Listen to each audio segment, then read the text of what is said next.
racing thoughts, gets me down at the end of the day. So I put that on. And then I also have this other device that works kind of similarly, but instead of using a magnetic signal, it vibrates, and it's a tiny vibration that elicits a brainwave signal that could be like an alpha brainwave signal, or a kind of more like a hyped up beta brainwave signal, or a deep relaxation like theta or delta brainwave signal. And that's called an Apollo. And that also, similar to the HAP-B, has like a wakefulness mode, a social mode. I even put that HAP-B one, which also has an alcohol mode on it.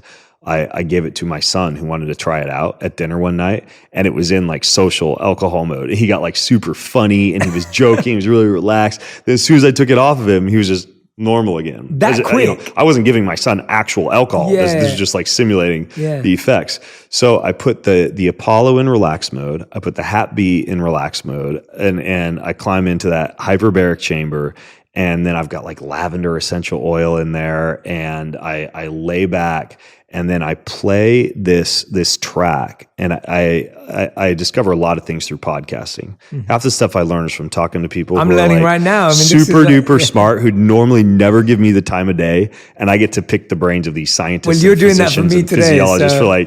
for like 90 minutes twice a week. So it's way better than my college education, just talking to all these people and finding out what works and what doesn't. But a couple of years ago, I interviewed this guy who has a company called New Calm. Yes, and New Calm has an app that plays special signals. This sounds like 8 billion other apps out there that will play like relaxing signals at night. There are a dime a dozen on the App Store, but this one in particular, it just seems to work for me. Most notably in the way that I can put it on like 20 minutes, and I'm dead to the world within like 2 minutes of that thing playing. I'll wake up at the 20-minute mark and feel like I've slept like an hour. Else. This is something else. Yeah. As a matter of fact, I asked the guy when I interviewed him, well, could this just replace like the pink noise that I play at night? And he said, no, don't do that, because it pushes you through a sleep cycle so well that if you put it on to sleep at night, you'd go through your sleep cycle from, let's say, like 10 to 11:30, then you'd wake up wide awake at night, right? So this is something that's better, in my opinion, for naps.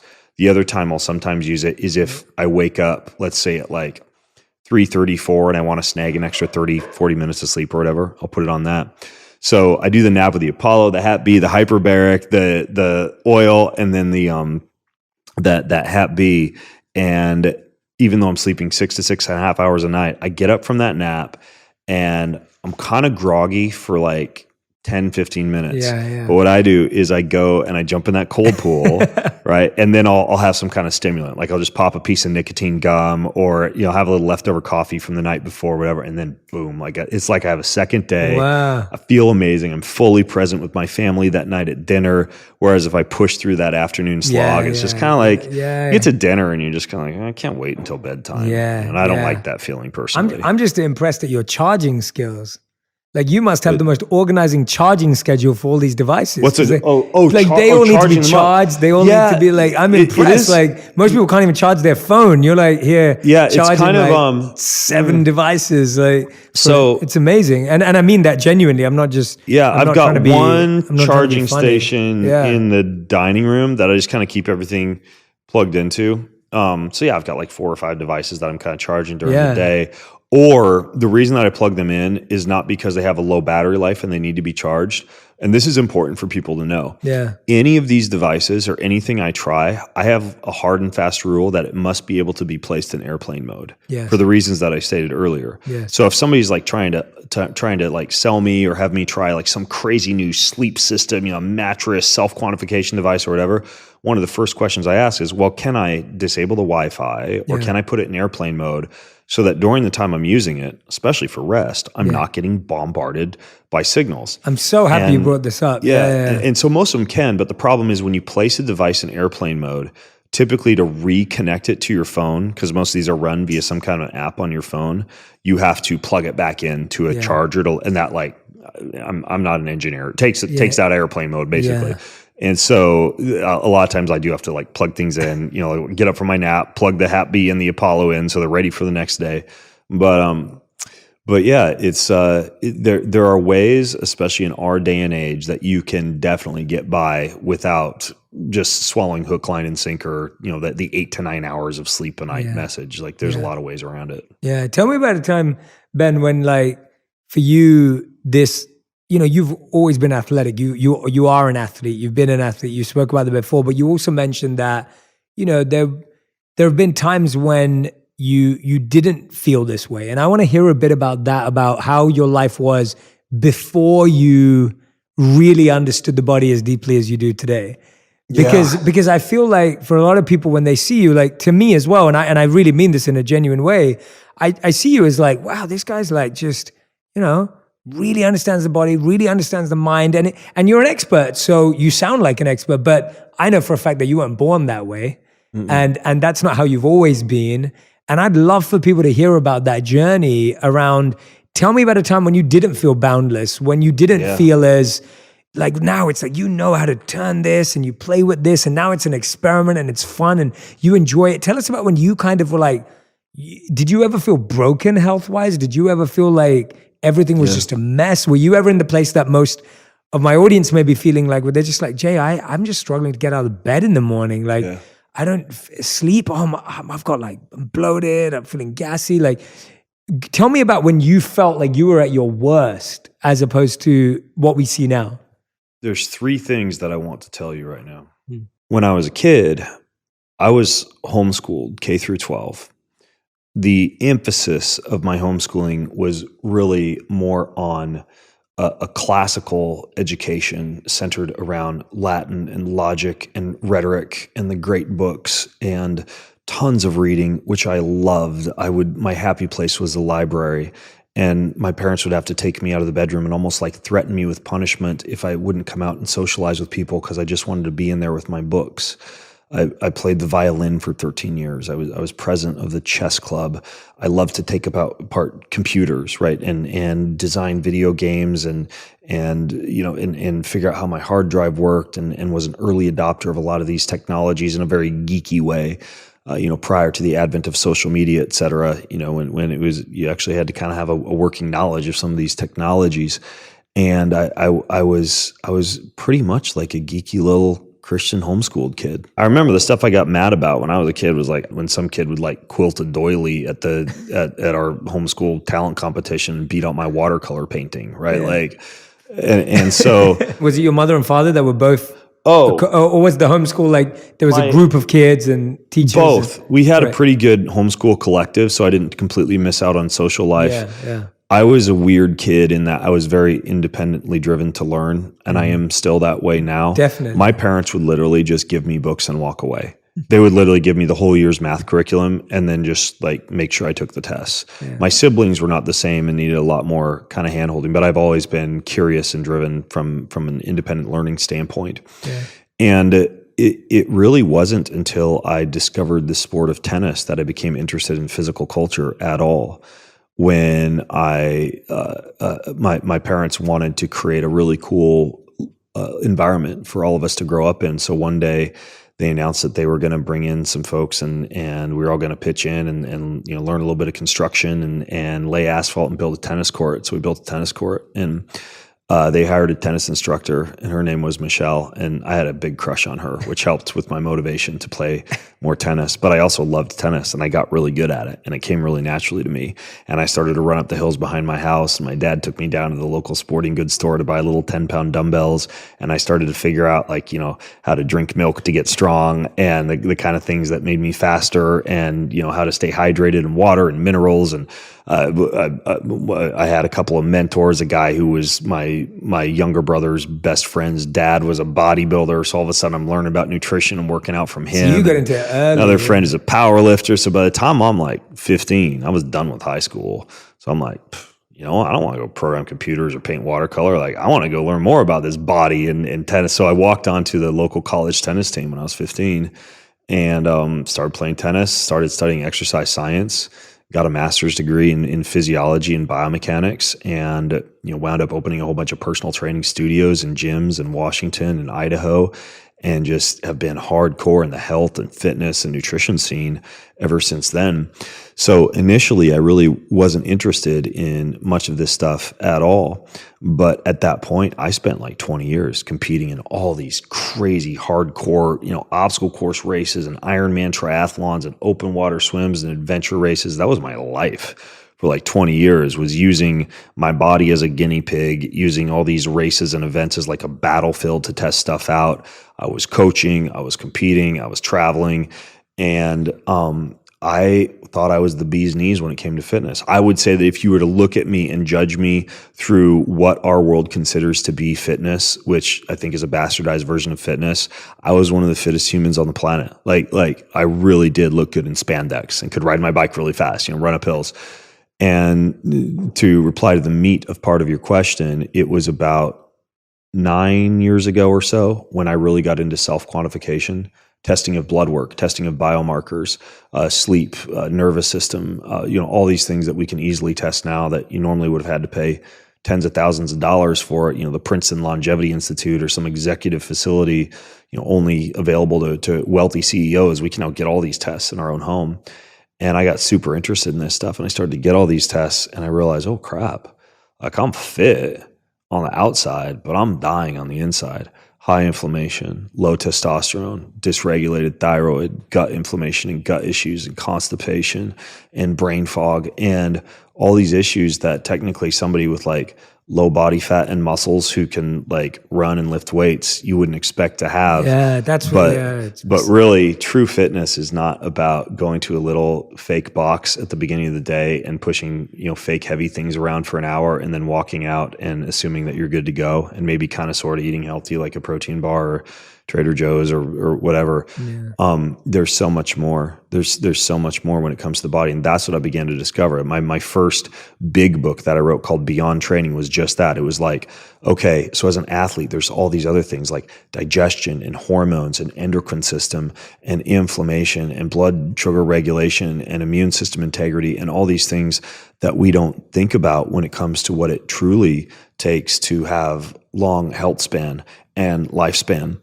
And so what I discovered along the way was all of these things Men's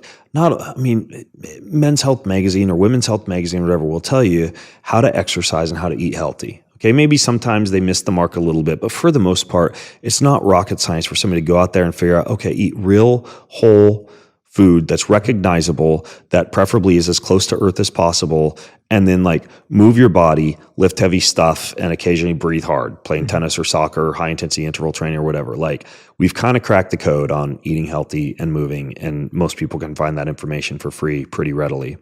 But what most people don't pay attention to are all the things that the body really truly needs to be optimized, to produce ATP, to produce energy. And this is a big part of what my last book, Boundless, was about, like light and how the photons of light interact with the human body to charge up the mitochondria to allow it to be able to produce ATP. The negative ions and the electricity produced by the planet Earth that dictate when you're outside barefoot or you're touching trees and rocks, you're soaking up all those negative ions and just restoring the natural state of electricity the body, which is like a battery, is supposed to be in when you get exposed to stressors of heat or stressors of cold. There's enormous variants that spring up in the human body, like heat shock proteins and cold shock proteins and blood flow and nitric oxide. When you drink pure, clean water that's chock full of minerals, right? Trace liquid minerals or sea salts or things like that, that carries that electrical charge through your body. And I began to realize, holy cow, I thought you're just supposed to like go to the gym and eat a protein bar to be healthy. Yeah. But oh my gosh, it's like sunlight, it's magnetism, it's water, it's earth, it's heat, it's cold, it's positive relationships and love and gratitude and all these things that we forget about when it comes to being a full, complete human being. And so that was when the light bulb happened for me, when I realized I'm healthy on the outside, but I'm dying on the inside. And there's all sorts of avenues that this entire fitness world has yet to explore when it comes to what it truly means to have, what I talk about in the book, what I call boundless energy. Yeah. So number one is, no, I didn't always like this stuff, but I gradually developed a love for it. And I think my curiosity, my independent drive to learn, and the fact that I was a real geek just tended to fuel my drive to learn a lot of these things about how people can really feel good. And then number two, I, after 20 years, realized my own mistake of just like beating up the body and expecting it to bounce back and thinking that was true fitness. And then finally C, and this is where I'm really driving a lot of my platform, my teachings, what I really want to focus probably for the rest of my life on, is the fact that we can achieve all these things we've been talking about, Jay. You can sleep like a champ, and you can have, if it's important to you, whatever, 6-pack abs or veins in your abs, or, be able to do a triathlon or an obstacle race, or just like rule the CrossFit box, or, anything else that might be important to you. Have a full head of hair, defy aging, low wrinkles. Like how many close to $1 billion industries have sprung up around us trying to optimize ourselves as human beings. And yet at the end of the day, because I see this over and over again, not only in having experienced this myself, but having seen this in many of like the wealthy and successful executives I coach and pro athletes I've worked with, and people who appear on the outside to be crushing it in life. At the end of the day, none of this is fulfilling. None of this is ultimately fulfilling. Okay? Like I can literally be like pose on the cover of a magazine, whatever, with girls draped off of each arm, eating $100 steaks for dinner every night and experiencing, what many people would covet as an amazing life. But I got news for you. I'm not happy in that state. And I've seen a lot of people also not be happy in that state, because there is a yearning in our soul. There is a hole in our soul, right? There is this deep longing for some kind of fulfillment that in my world, we throw fitness and a healthy diet and the way you look and the way you perform into. Other people will throw cars, throw money, throw sex, throw homes, throw experiences, throw anything else that seems like it might be that one thing that you finally discovered that's going to be the ultimate key to fulfillment, right? I finally about to cross the finish line of that Ironman triathlon. Oh boy, life's going to be different after this. It's going to be different. I've done it. And now I can just be on cruise control the rest of my life because I've checked that fulfillment box. But at the end of the day, none of that stuff is fulfilling because, people came before me who have identified this. This isn't new information that I came up with myself, but there is this, a great writer and theologian named Blaise Pascal would describe it as a God-shaped hole in our hearts, eternity in our hearts. And the only thing that's going to fill an infinite abyss, an eternal abyss, a God-shaped hole in your heart is God, is some type of fulfillment that's everlasting, that's eternal. And once I realized that and realized, oh my gosh, like I could train my body all day long, but even though physical training is a little bit beneficial, it's nothing compared to training for forever. It's nothing compared to gratitude, to relationships, to sharing with others, to loving others, to volunteer, to service, to community, to worship, to having something greater outside of you and believing that a story is written for your life. And now that I understand that all of these things that I've learned, all these fun little biohacks that we talk about at the end of the day are interesting, but not going to make you ultimately happy. Well, now, if you have been doing those things, if you are taking care of your body, right, and you do have a really good body and brain, and you're biohacking, you're fit, and you're healthy, and you're eating well, man, when you put not what I would call the icing on the cake or the cherry on the cupcake, but really lay that on the core, on the foundation of a deeply meaningful spiritual life, then you're firing on all cylinders. And so I think that's what's really important for people to understand is, the wool socks and the chili pad and the hyperbaric chamber at the end of the day. What you should view those as is you should view those as a way to equip yourself to be more impactful with the purpose that you've been given in life, not as your source of happiness. Ben, that was so powerful. And the way you just shared that and the way you even talk about biohacking and mastering the body, from the beginning of this interview, you can tell that it's to have these beautiful exchanges with your family, to have a meaningful dinner. And, when I hear you talk about these things, like it resonates so deeply with me because what you just set up is exactly why we do need to do these things. Who wants to be at dinner with their family and be like, have brain fog and have confusion and be stressed out and just be looking forward to bedtime, or to be spending time with their partner but not having the energy to go on a beautiful walk or a hike or whatever it may be. Like, and that's the challenge we're having, that our health is negatively impacting our relationships. Like for those of us who are experiencing fatigue, for those of us who are experiencing bloating, for those of us who are experiencing inflammation, that's leading to stress and agitation in your relationships. You think that you're just not getting along. It is. But you cannot disentangle the body and the spirit. And there are some people that have taken this to extremes. Like if you look at the Gnostics, right? A very popular religion about the same time that Christianity was rising, in 50, 60, 70 AD,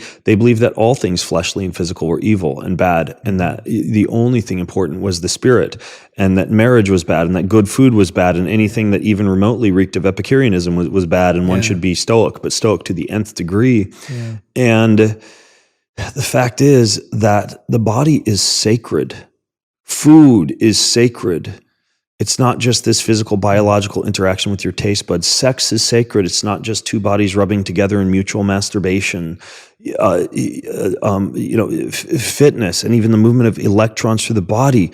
In traditional Chinese medicine, and they call that the qi, the life force, the prana, the energy. In Western medicine, we call it the mitochondria. But it's the same thing. There's a deep spiritual aspect to that, and so we are bodies with spirits, and the body must be treated as a temple that is to house the spirit, and the spirit must be treated as the one part of us that we care for the most, because that's what's going to go on for eternity, and that's what we really use as our deep fuel and our fire every day.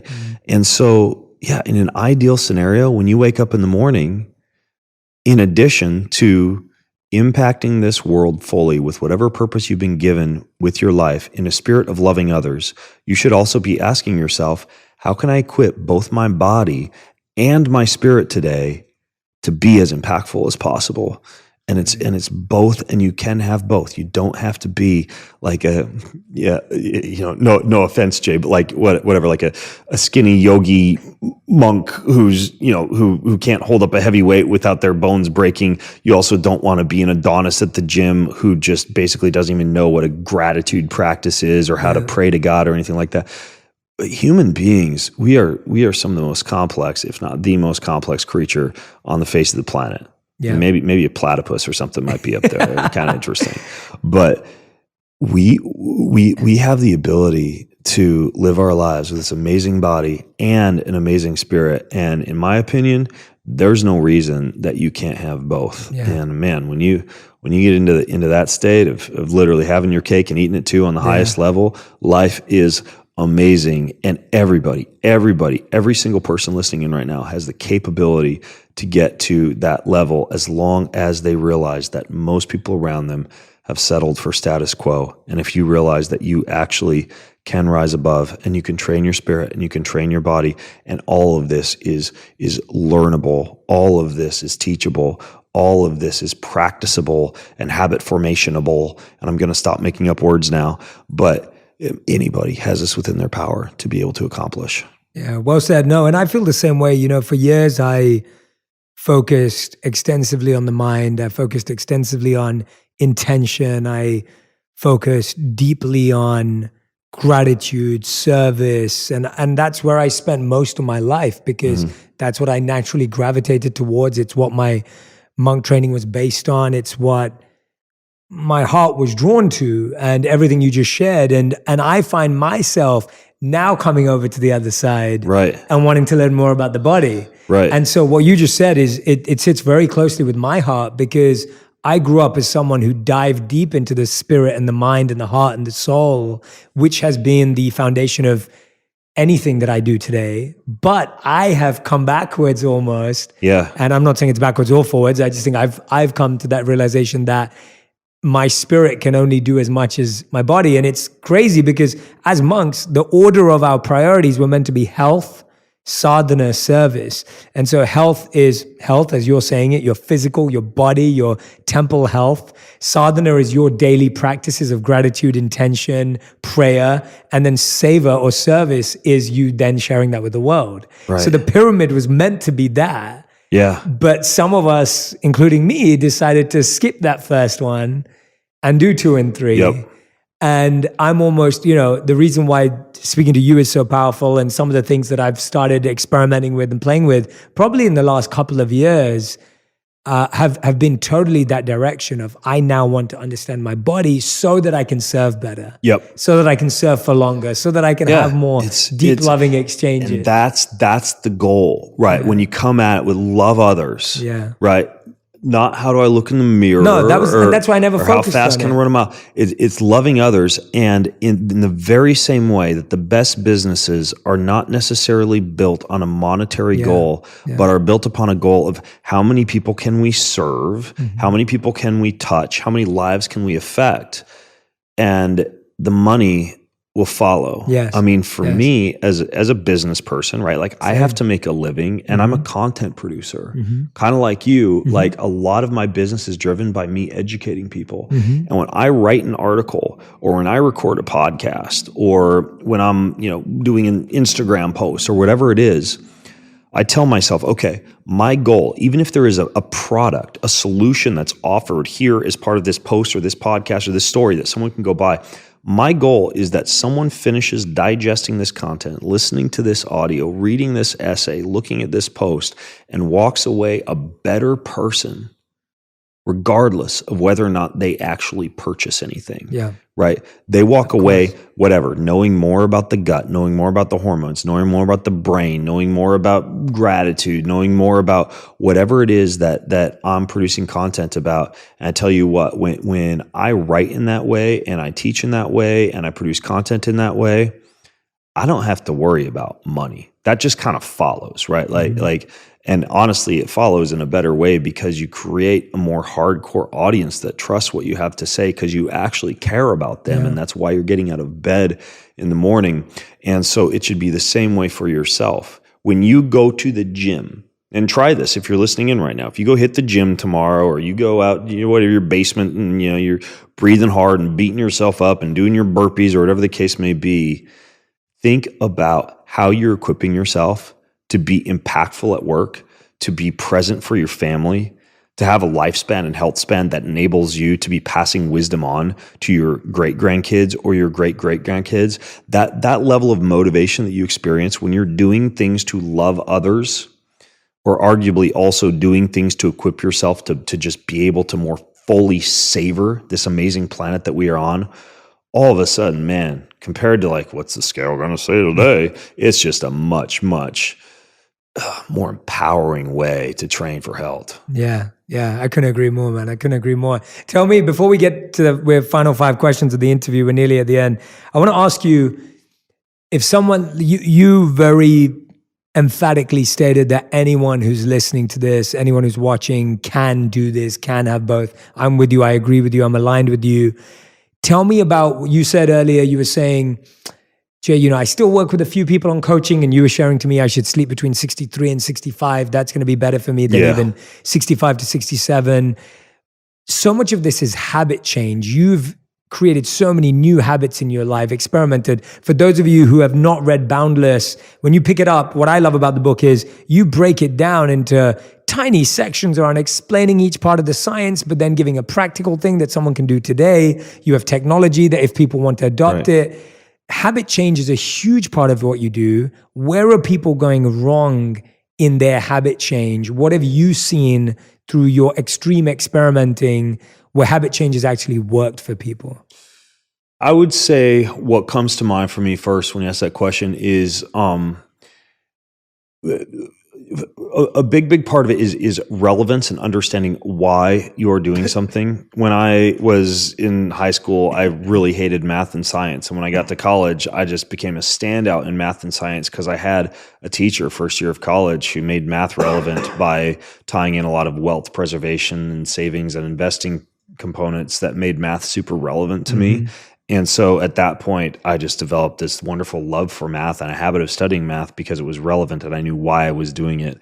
So understand why you're doing something. I think that the importance of education when it comes to habit formation is very important. Yeah. Another one that I rely upon on a daily basis for either stopping habits or making habits is making something as accessible and convenient as possible.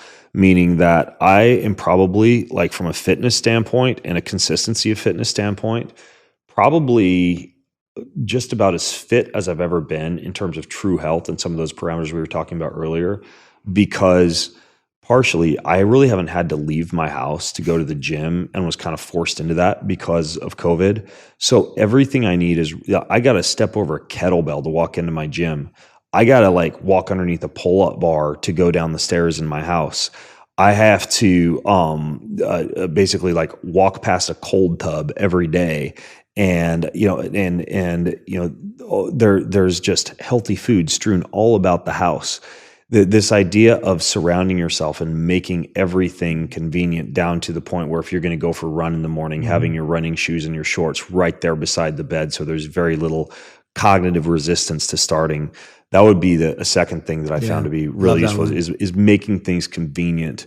I think the last one is, for me personally, and I don't know if this is the way for everybody, but I like, especially when it comes to health habits, to be able to stack things. So anytime that I'm getting healthy, I'm also making myself a better person. For example, I really rarely listen to music when I'm working out. I view my workout as also a chance for me to go to university, right? Yeah. So it's always podcasts, audiobooks.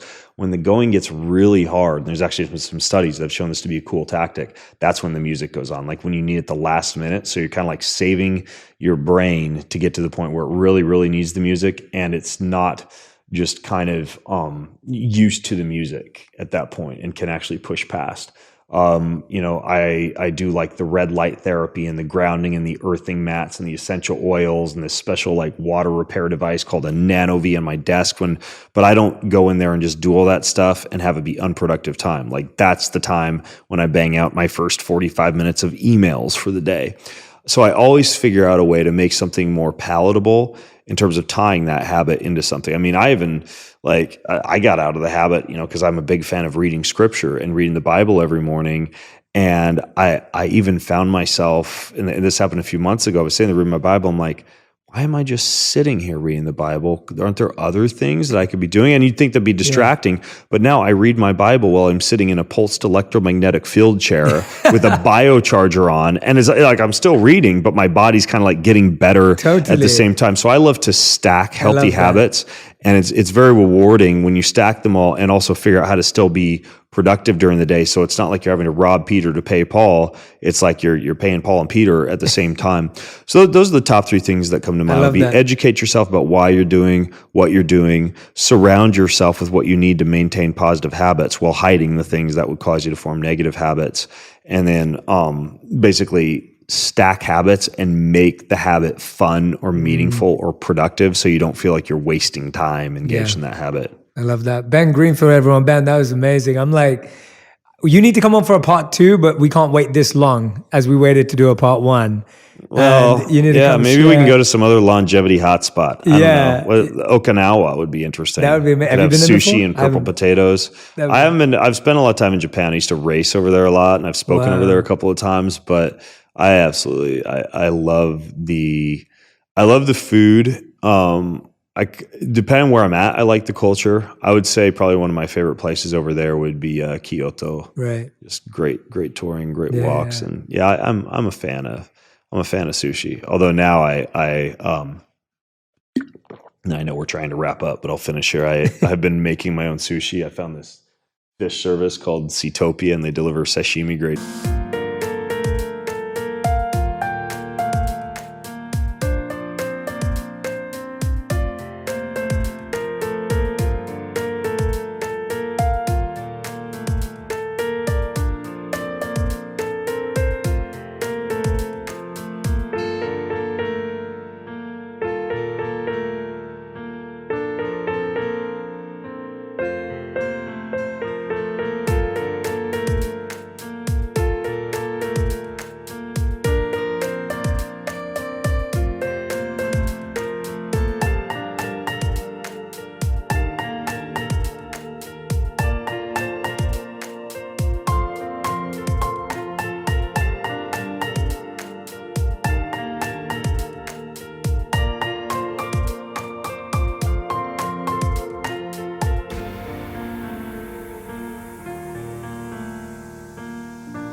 fish to my house every week. Wow. And so it's kind of spoiled me. I literally just take out my sushi knife, cut it in strips, put it in a nori wrap with some sushi rice, a little mustard, whatever I want to sprinkle on there. And so my sons and I make poke bowls and sushi all the time now.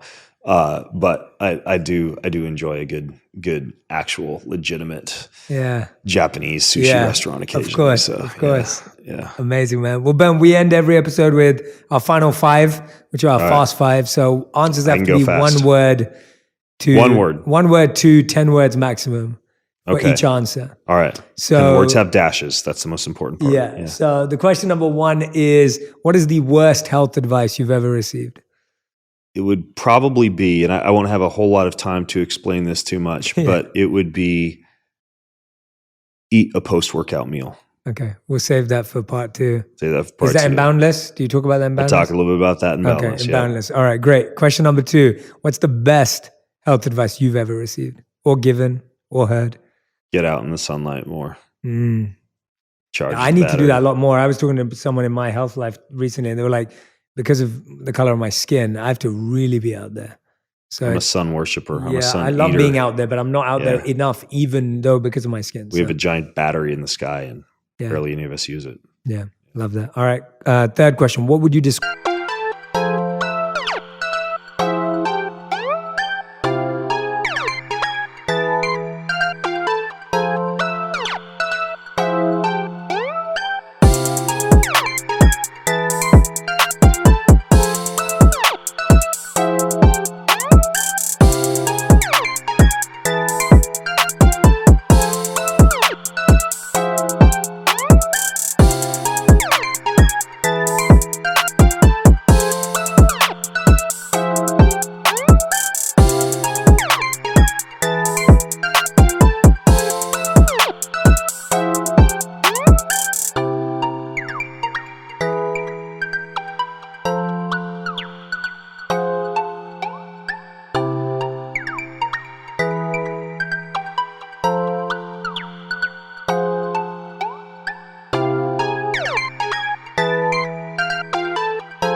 As your current purpose? To read and write, learn and teach, sing and speak, compete and create in full presence and selfless love to the glory of God. Beautiful. I love that. All right. Question number 4. What is the first thing you do in the morning and the last thing you do before you go to bed?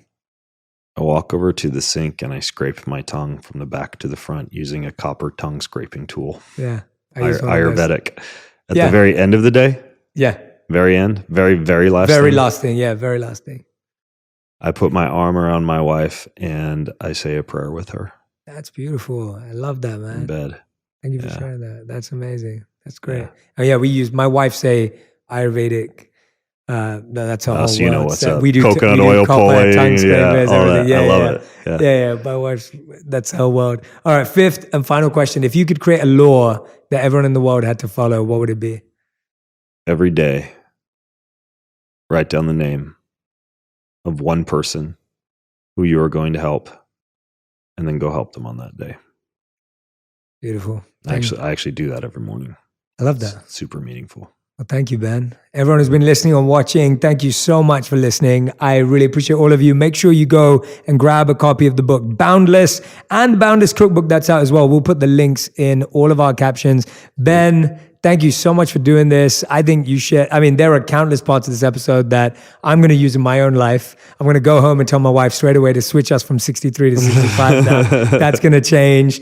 We're going to be getting a few more changes in our bedroom, I think, based on this episode. Bedroom's going to look like a nightclub now with all the red lights. Yeah, I love it. So thank you. And everyone who's been listening or watching, make sure you tag me and Ben on Instagram to let us know what resonated with you, what stuck out to you, and what you're going to experiment with. That's my hope. My hope is that this episode gives you a whole new list of tools to experiment with and try out to see what works for you. And of course, Ben's books are a great guide. They truly are a guidebook and a map into some of the depths of all of this. We've just scratched the surface. If you want a foolproof plan of how to practice this, the Boundless book is going to help you do that. So Ben, thank you for